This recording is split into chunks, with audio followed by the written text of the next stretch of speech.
नमस्कार. आपल्या सगळ्यांचे महाराष्ट्र सोशल न्यूज चॅनलमध्ये हार्दिक स्वागत. चला वळूया तर एका नवीन बातमीकडे. आजची बातमी. धुळे जिल्ह्यातील शिरपूर तालुक्यात भेसळयुक्त दुधाचा आणखी एक धक्कादायक प्रकार समोर आला आहे. तालुक्यातील खर्दे गावातील आशाबाई बोरसे यांनी रात्री खरेदी केलेले दूध उकळल्यानंतर त्याचा रबरासारखा गोळा तयार झाला. नेहमीच्या दूध विक्रेत्याकडूनच दूध घेत असताना पहिल्यांदाच असा प्रकार घडल्याने नागरिकांमध्ये भीती आणि संताप व्यक्त होत आहे. याआधीही शिरपूर शहरात दूध उकळल्यानंतर रबरासारखा गोळा तयार झाल्याची घटना उघडकीस आली होती. असे असतानाही भेसळयुक्त दूध विक्री करणाऱ्या विक्रेत्यांकडे अन्न व औषध प्रशासन विभागाचे सर्रास दुर्लक्ष होत असल्याची भावना नागरिकांकडून व्यक्त केली जात आहे.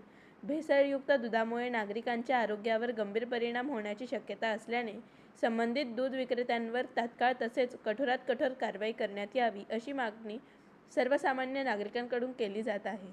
बातमी आवडल्यास चॅनलला लाईक व सबस्क्राईब करा व दररोज अशा नवनवीन बातम्या पाहण्यासाठी चॅनलला फॉलो करा. धन्यवाद.